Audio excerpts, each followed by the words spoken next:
So, when I look back at the Sonic OVA, known as the Sonic anime, which was distributed here in the US in 1999 on VHS and DVD, well, mostly on DVD a few years later, I look back at something that, even though it's celebrating 25 years this year, I look at something that was a very unique experiment when it came to Sonic animation.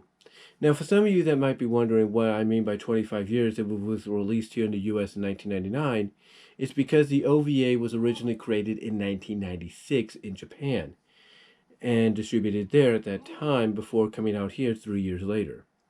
And it came out here courtesy of ADV Films, who was known for distributing a lot of anime at that time, including being responsible for the English dubbing of said anime. And for a lot of fans like myself, when we saw this, this was something, like I said, that was, surprising, as a release because we didn't expect it. And I remember buying it on VHS and watching it. And I thought, like I said, it was a unique kind of experiment in Sonic animation because, even though I didn't know it was originally created 3 years prior until later on, it felt like it was released, like Retro Life said in his collab with Phaelus that I'm currently watching. It felt like it was, something that was made specifically for, to tie in with the Sonic Adventure game. I mean, when you look at the fact that the island that Sonic and Tails are residing on and all that is very identical to the island that's an entrance to Station Square because it's got a plane crashed right into the side of the mountain or in front of the volcano or whatever it is. It's very identical to the one you see in Sonic Adventure as the entrance to Station Square, and identical to basically its adapted version of its presentation in the Archie Comics adaptation of Sonic Adventure itself. So so you kind of had that feeling, originally at first, and then you see how dismal the the Station Square or the city looks and everything. So you kind of get the vibes that originally that it was something that was meant to tie in with Sonic Adventure. I mean, again, none of us had any idea till later on that it was actually something that came out 3 years prior to, I guess, tie in, even though 3 years later or 3 years late, to tie in with Sonic CD, as well as sort of tie in and promote Sonic Jam, which was a which was a compilation Sega Saturn game, which consisted of all the Sonic Genesis games at that time, including Sonic and Knuckles. So it was a unique kind of experiment, like I said, when it came to Sonic anime or Sonic animation. Mostly, like I said, getting back to the English dub, because of the fact that when you listen to the English dub, there's a lot of things that are referenced and name dropped that are identical to what we know here in America, like the city where, the city that Robotnik resides in, in the world of darkness or whatever it's called, the other half, the dark realm of the planet Freedom as it's called. It's because it's not called Mobius, it's called Freedom. But anyway, the city that Robotnik resides in there is called Robotropolis or Robotropolis type of thing, or Robotropolis is what it's called basically. Basically the same name that his city is given in Satayam and in Underground, which was unique which was unique to kind of hear and be presented in this way. It's very identical, well, not identical, but very close in identicalness to, like I said, how Christmas Blast did the same with Robotropolis in that special, where that was basically an amalgamation, like I said, of both Adventures and Sat AM. So you kind of got that feeling.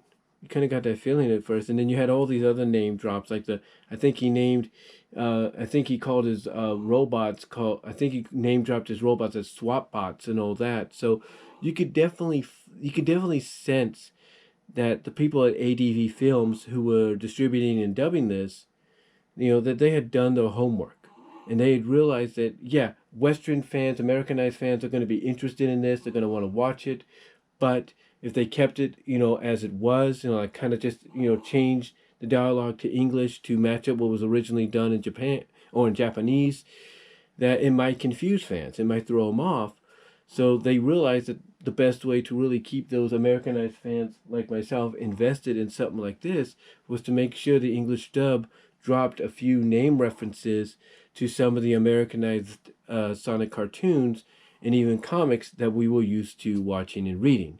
And that's exactly what they did. That is exactly what they did. Now, as far as some of the characters that were introduced in this OVA, you could definitely tell that later on, some of the game distributors kind of took inspiration from that. Like, with Sonic 2006, you could tell that Sarah's character in the OVA sort of inspired them to experiment with Princess Elise in the '06 game. Even though Sarah was basically a stand-in, apparently, for Amy Rose, which again is like, if you're going to sort of base this around Sonic CD and all that, why not just bring in Amy Rose? It's kind of weird. But obviously, you could tell she was a stand-in, obviously, like I said, for Amy Rose, maybe a stand-in for Sally, because yes, in Japan, they knew about Sat AM, so they kind of probably did an amalgamation, who knows? It was, but yeah, just to see her, just to see the president who was the stand-in for a king and all that, you could tell that in Japan with the original release and even here in the English, dubbed version 3 years later, you could tell on both ends of the spectrum that they had done their homework and they knew that, hey, if they were going to attract Japanese fans to enjoy this because of its unique difference in presentation, that of course they realized the Western audiences were going to probably want to, but be the same way. So they did something, like they did their own kind of amalgamation, as crazy as it sounds, that kind of, made this OVA what it is. And the other thing about it too was, you had Metal in here, and his anime introduction. I thought it was good. I thought it was great.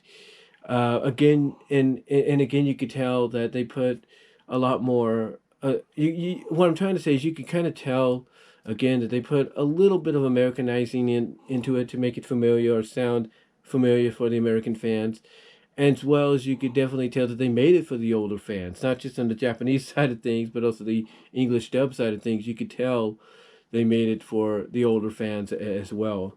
When you get down to it. But overall, looking back at it 25 years later and watching and listening to what Phaelus and my retro life have to say about it, I thought it was okay. And if I was to say if anything deserved at least a Blu-ray release for a one-time release, from Discotheque, I would say Sonic OVA along with Sat AM and Underground is probably the best choice. But what do you guys think? What were your thoughts of the OVA when you first saw it? How did you feel about it? Comment below, and I'll talk to you all later.